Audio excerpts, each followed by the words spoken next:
The night it finally broke me wasn't loud. It was the moment Richard looked straight at my mother, then at me, and said I was the kind of woman a house needs to be kept in line.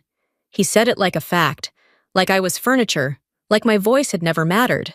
Something in me cracked so sharply, I swear the air shifted. And that was the night Anna, realized a man can destroy a home long before he ever raises his voice. That was also the night I stopped pretending he hadn't been doing it for months. The cold hit me the moment I turned onto the dirt road, the kind that cuts through a jacket and settles straight into your bones. By the time the ranch came into view, the last strip of sunlight was sinking behind the Rockies, throwing long shadows across the dry pasture.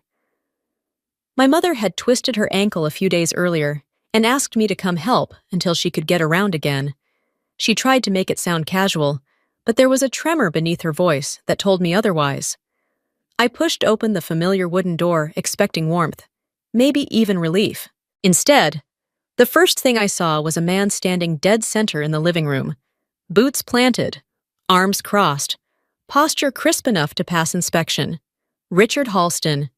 He didn't blink, didn't smile, didn't even offer the courtesy of a hello. His eyes swept over me with the precision of someone grading readiness on a training field. "There are rules in this house," he said, flat and final, as if announcing protocol. Everyone follows them. My mother's strained smile appeared beside him, thin and apologetic. She told me to settle in, that Richard liked things structured. But the way she subtly shifted her weight off her injured ankle, the way her fingers tightened around the edge of the counter, made something tighten in my chest. I set my bag down slowly, taking in every detail, the stiff silence, the forced order, the way the house felt familiar and foreign at the same time. I didn't push back. Not yet. Every battle starts with observation, and this one was already unfolding the moment I stepped through the door. By the second morning, the house felt like it had slipped into someone else's rhythm. At 6 sharp, Richard appeared in the hallway with the stiff posture of a man inspecting a barracks instead of a quiet ranch home. Without a greeting, he started listing expectations in a clipped tone meals at set hours. Clothes folded the way he preferred. Shoes lined up perfectly against the wall by the front door. Each instruction sounded less like a suggestion and more like a command performance. My mother hovered beside him, hands clasped, nodding carefully at every word. She tried to pass it off as structure, as if following his rules kept the house running. But I could see how tightly she held her breath, how her eyes flicked toward me as though begging me not to disturb the fragile peace she'd built. I didn't challenge him, not then. I followed the flow of the morning with a calmness that wasn't entirely natural but necessary. When you're still assessing the landscape, silence buys time. But that evening, while my mother was stirring dinner on the stove, Richard leaned back in his chair and spoke with the kind of casual mockery people use when they think they're being clever. "Must be nice working in that little tech place of yours. Sitting at a computer all day can't be that hard." I smiled lightly, not giving him anything to grip. I'd heard variations of that line more times than I cared to remember. When I set my keys on the counter, he reached for them without hesitation, flipping through until he found my badge. He tapped the embedded chip with his fingernail, examining it as though he had any right to hold it. "Had something like this back in the day," he said. "Mine actually opened doors." A faint burn crept up my spine. He didn't know that the wrong touch to that chip could send an alert through an entire system. My face stayed relaxed, but inside, a precise, practiced awareness snapped to attention. I waited until he tossed the keys back carelessly before picking them up, wiping my thumb over the surface as if clearing dust. That night, lying in the guest room, the house felt unfamiliar, as if my presence had somehow shifted the air. I stared at the ceiling long after the lights were out, knowing something subtle had changed, and not for the better. The next morning, the badge scanner at the facility lit up in a muted red. A security officer stepped forward, his expression unreadable, as he quietly asked for a moment of my time.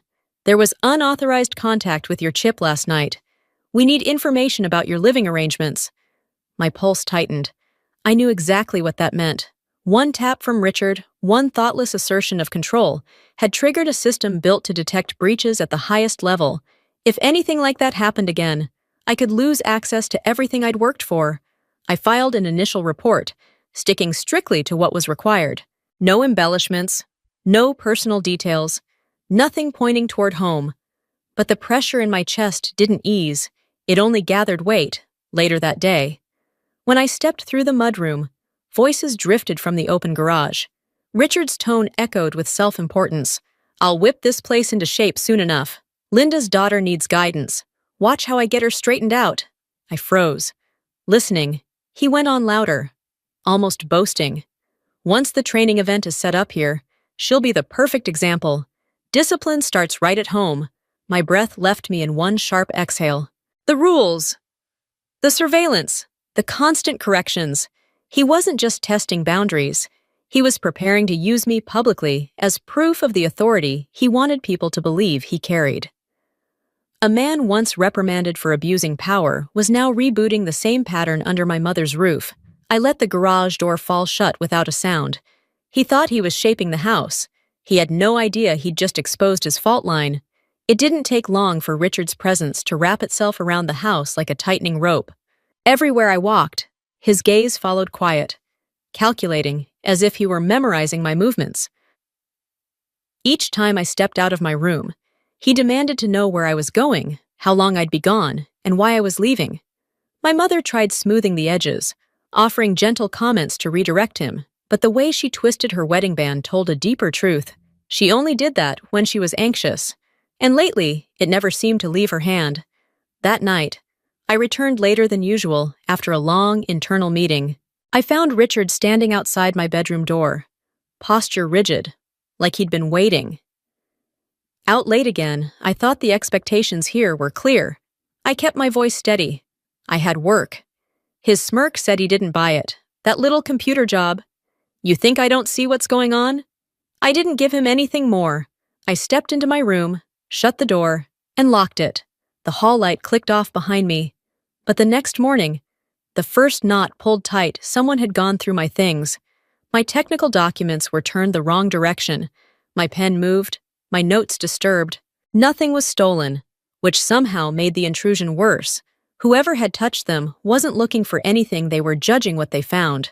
When I entered the kitchen, Richard sat at the table with a mug of coffee, pretending to read the newspaper. Without glancing up, he said he'd tidied my room because it looked messy. That wasn't tidying.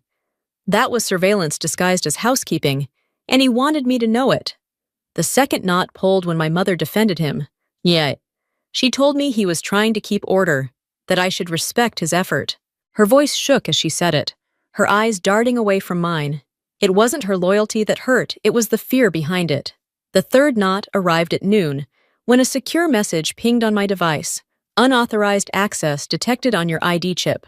Provide full information about individuals living with you. My heart slammed once, hard.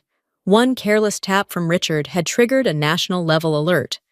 If I answered incorrectly, my clearance risked suspension. If I told the truth, he'd be flagged as a potential security concern. Either way, my two worlds kept separate for years were colliding. That evening, the twist came from the garage. As I walked past the half-open door, Richard's voice carried out, "I know how to handle her. Linda's soft. But the daughter, I'll get her in line before the demo. Investors want to see discipline. I'll prove I can run a tight house. A demonstration. Investors." And I was his example. I let the door drift shut, quiet as a breath. Something cracked inside me, not fear, not anger, something colder. A line he didn't know existed had just been crossed. 2 days later, Richard announced that he'd be hosting a major event at the ranch. Former officers, tactical instructors, potential investors. He listed them the way someone might list trophies. While I rinsed my hands at the sink, he assigned roles as if we were staff. My mother would greet guests.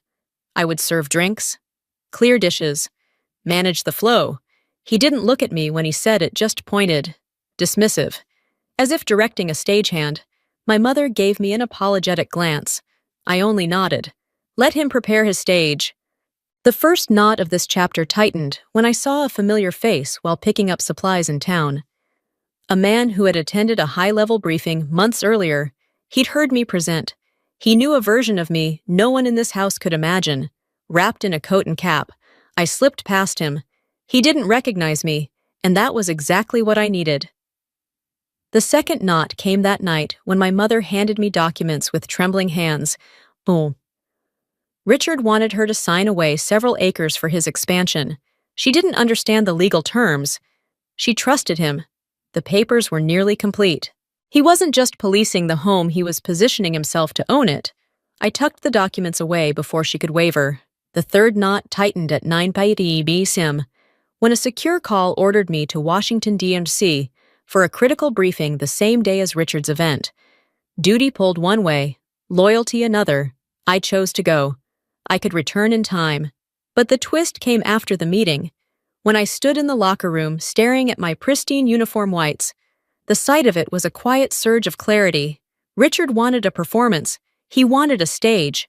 He wanted an audience to watch him command his home. Fine.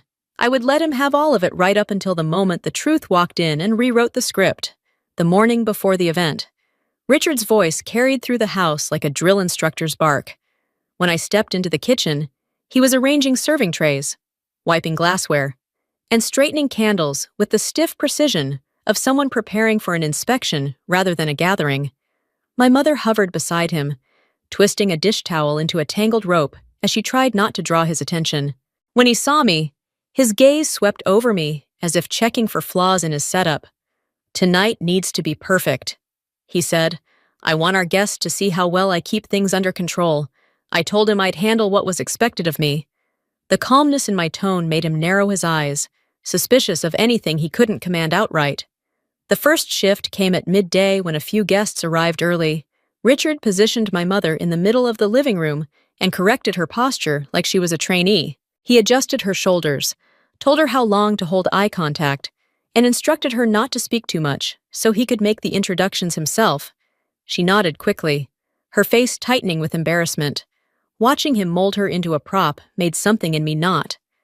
The second shift came when I stepped into her room to grab a towel. Papers lay across her vanity. Nearly completed land transfer documents, filled in with Richard's handwriting under a section labeling him the family estate authority. My mother hadn't signed yet, but everything else was ready. It wasn't just control, it was a calculated move toward ownership. I photographed the documents, returned them to their place, and tucked the images away. Quiet evidence for the moment I knew was coming. The third shift arrived in the afternoon, when I crossed paths with a man standing under the porch awning. Bradley. He'd attended a classified briefing I'd presented months earlier. His eyes flickered in recognition, widened slightly, then softened into a respectful, silent nod. No questions, no acknowledgement out loud. He simply walked past. Few people understand what it means to protect someone's identity. He did. The final twist came when the house filled with guests. Richard stood at the center of the room with a whiskey glass raised, projecting his voice like a man lecturing a crowd. He gestured casually toward me as he spoke about someone in the house who struggled with discipline but was slowly being taught responsibility under his guidance. Heads turned. My mother froze. I held onto the tray in my hands, letting the moment soak into every corner of the room. If Richard wanted a spotlight, I'd let him stand in it. I left the preparations early, driving to Washington, D.C., through flurries of light snow for an urgent briefing. In a sterile conference room, the glow from overhead LEDs reflected off strategic maps while I presented, signed off, and immediately headed back to Colorado. By the time I returned, the driveway was packed with cars. Laughter, bourbon, grilled steak. Everything about the evening screamed celebration. I slipped through the back door in my long gray coat, unnoticed. The first strike landed immediately. "Good," Richard said loudly when he spotted me. "You're finally back. Bring out the appetizers. Don't spill anything." It wasn't an instruction. It was a deliberate attempt to shrink me in front of his guests. I nodded, the calm before the storm settling in my chest. The second strike came in the hallway, where Bradley studied me with a narrowed gaze, as if a memory was pushing forward. I kept my head down. Not yet. The third landed by Richard's study, where he bragged to investors that handling the women in his house was more challenging than commanding former soldiers, but he managed it all the same. They laughed. My mother sat frozen beneath warm lamplight, gripping her napkin to hide the tremor in her hand. The fourth strike hit hardest in the kitchen. My mother stood alone, wiping tears. Richard wanted her to sign the land documents tonight. If she didn't, he'd be terribly disappointed. Her voice shook as she told me. I rested a hand on her shoulder. I'm here. It wasn't reassurance. It was the decision to stop hiding. The final twist opened the door to the climax. I stepped into the office, locked the door, and slipped off the coat. My uniform whites gleamed under the light like truth made visible. I looked at my reflection. Steady and unflinching, Richard had built his stage. Now it was my turn to walk onto it. I stepped out of the office with my long coat still hiding the uniform whites beneath it, the fabric heavy against my ribs, down the hallway. Laughter and clinking glasses blended with Richard's loud bragging as he held court in the living room. He was in the center of it all, bourbon in hand, boasting about how he molded everyone under his roof. My mother sat at the edge of the sofa, drained and silent. I stopped in the doorway and called his name. Richard! He turned, irritation flashing the moment he saw I wasn't carrying anything. He marched toward me, voice sharp, insisting we speak in private. He grabbed my arm, pulled me back into the office, and slammed the door hard enough to rattle the frames. Whispering rose on the other side.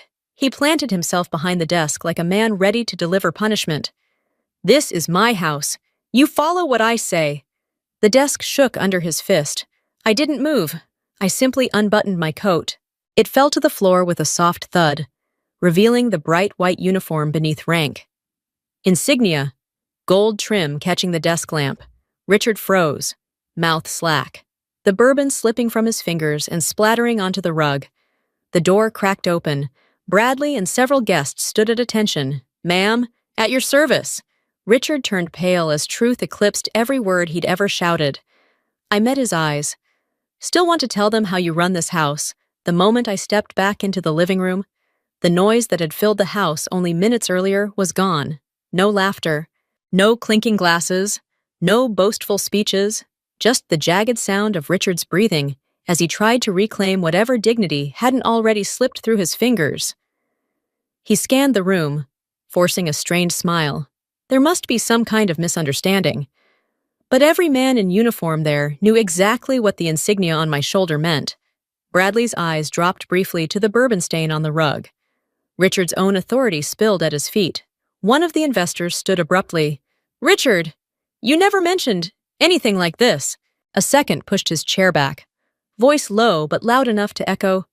You just shouted at a senior officer. Right in front of us. Color drained from Richard's face. His mouth opened and closed without sound, like he couldn't catch enough air to form an excuse. At the end of the hall, my mother pressed a hand over her mouth, trembling. I walked to her, guiding her gently. We're not doing this here, she nodded. Tears slipping down her cheek, around us. The gathering unraveled. Investors left without shaking Richard's hand. Bradley approached, posture straight, offering to stand as a witness if needed. I told him it wouldn't be necessary. Richard had already delivered his own undoing. Days later, a notice arrived removing him from his project, stripping his authority, and reopening his disciplinary record. He packed his things without a word, avoiding our eyes. His downfall didn't come from a fight. It came from finally being seen. A month later, I returned to the ranch to collect the last of my mother's things. The snow had melted into patches of red earth, and the Rockies stood steady against the afternoon light, unmoved by everything that had happened between these walls. Richard's old pickup sat at the edge of the road. He loaded a few remaining boxes into the bed, then climbed into the cab without glancing back. No apology, no farewell, only the heavy quiet of a man who finally understood how little control he ever truly had. I stood beside my mother as the truck disappeared around the bend. She exhaled shakily, then turned to me with a softness I hadn't seen in years. Anna, you're stronger than I ever realized. I slipped an arm around her shoulders, and together we looked toward the mountains glowing in the lowering sun. The house behind us felt different. No raised voices, no rigid demands, no invisible strings pulling at our every move, just the simple truth, clear as the snow on the peaks. A home isn't defined by who commands it. It's defined by who is respected within it. And for the first time in a long time, I felt like I was exactly where I belonged.